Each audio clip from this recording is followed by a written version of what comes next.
Hey y'all, I'm Rylanne. Welcome to my channel.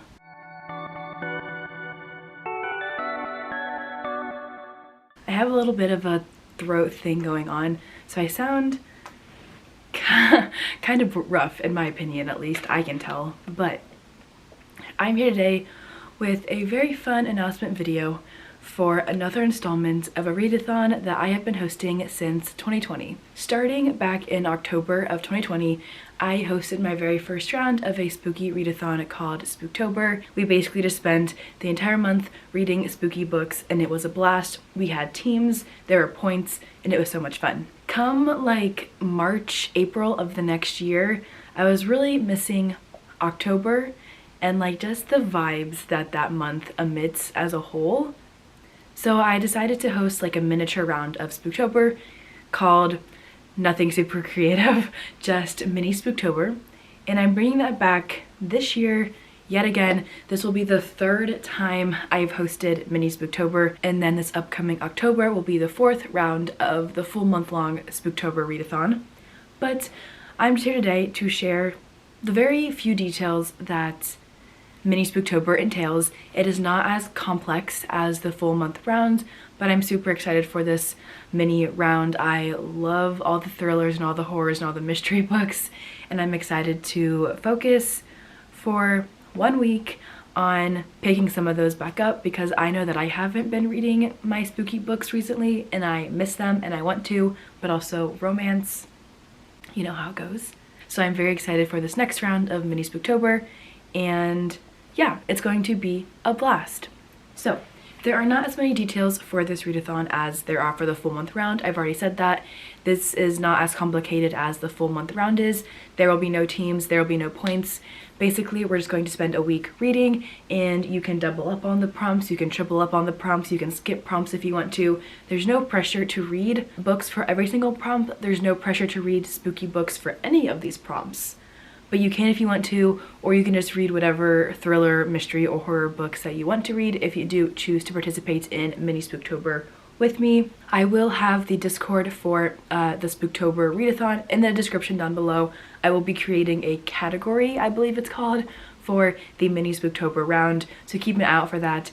This readathon will quickly approach us, I am sure, because this year is already flying by. So I'll be getting that set up in the next couple of weeks, but for now, here's all the information that you need to know about mini Spooktober 2023. The dates for this mini Spooktober round are going to be March 5th through the 11th. That is, I'm anticipating about a month away from when I'm announcing, or from when I'm uploading this video announcing this readathon. Yeah, so we've got about a month before mini Spooktober starts. I picked this date, it's a little bit earlier than some of the weeks that I've been doing mini Spooktober, but that's because that's my spring break from school, and I figured that I'll have less homework to do and more time to read with everybody. So March 5th through 11th are the dates for the readathon, and there are also 5 prompts. I try to keep these prompts very vague, but if you find yourself struggling with picking out a book to match them, you don't have to worry about it. You can totally skip that prompt. I like creating prompts because I know that some people like having guides for readathons, and I also like being able to make a little plan when it comes to readathons. So I've got 5 prompts right here. The first one is a spooky book that has winter or chilly vibes. The first book for me that comes to mind is No Exit by Taylor Adams. That book is set like right before Christmas. But any book that either has the vibe based off the cover, or even in the description it talks about snow or like cold, anything that emulates those vibes within a spooky book would fit that prompt. Prompt number 2 is to read a spooky book set in a different country from where you live.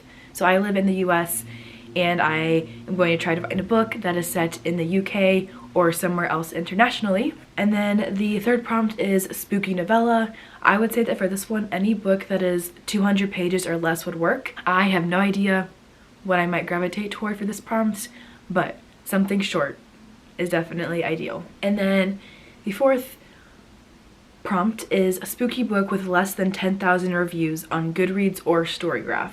So you can pick one or the other, but if the spooky book, the thriller, mystery, or horror book has less than 10,000 reviews total, then that would work for this prompt. And then the fifth and final prompt is your pick. So you can choose whatever spooky book you want to read, whether it's a thriller that just came out or a backlisted mystery, whatever is on your radar, whatever you really want to read, you can choose to read for that prompt. If it is a mystery, thriller, or horror book, following along with the spooky trend of the readathon. That's really all that there is to mini Spooktober. This is not a long round, it's 7 days. I will try to do live sprints once, maybe twice if I can. We'll see. Hopefully I'll be able to. I don't know why I wouldn't at some points, but I will still have work. But hopefully I can squeeze some in at some points. Even if I'm not able to end up doing live sprints, I'll definitely be hosting some in the Discord, as well as other people I'm sure will also be willing to host at some point throughout the week. So you're gonna wanna make sure to join us in that link down below. Our Discord server is so much fun, especially during the month of October when the full month round is going on. I believe that is all that I have for this announcement video. Again, not a ton of details as compared to the month-long round, but if you have any questions, feel free to comment down below and let me know. Feel free to shoot me a question in the Discord server. I am going to attempt to be active in there, very active in there that week, because I won't have school and I can focus on reading some more. So that is all that I have for this announcement video. I am so excited for this third round of mini Spooktober. I hope you are too. Thank you all so much for watching, and I'll see y'all in the next video.